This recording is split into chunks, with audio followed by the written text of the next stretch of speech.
এক ছেলে তার বৃদ্ধ বাবাকে নিয়ে একটা রেস্টুরেন্টে রাতের খাবার খেতে গেলেন।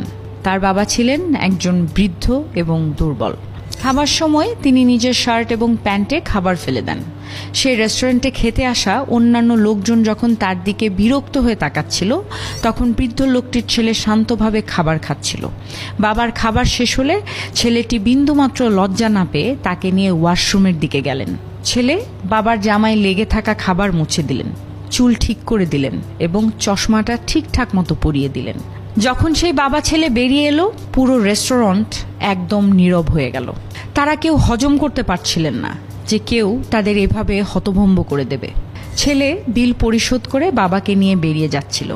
এমন সময় এক বৃদ্ধ উঠে এসে ছেলেটিকে জিজ্ঞেস করে, তুমি কি কিছু রেখে যাচ্ছ বাবা?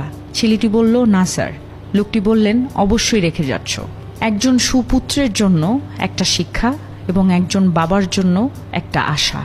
বাবা মা আমাদের এই পৃথিবীর আলো দেখিয়েছেন। যখন হাঁটতে জানতাম না, হাঁটতে শিখিয়েছেন।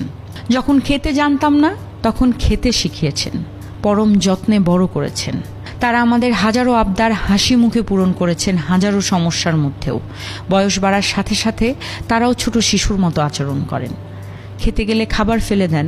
তাদের এমন আচরণে অনেক সন্তান বিরক্ত হন। বিরক্ত হওয়ার আগে আমাদের একবার ভাবা উচিত, আমরা যখন ছোট ছিলাম আমরা অনেক বিরক্তকর আচরণ করতাম, যা তারা হাসি মুখে সহজেই মেনে নিয়েছিলেন। বিরক্ত না হয়ে আমাদের সেই মানুষগুলোর যত্ন নেওয়া উচিত, যারা একসময় আমাদের যত্ন নিয়েছেন।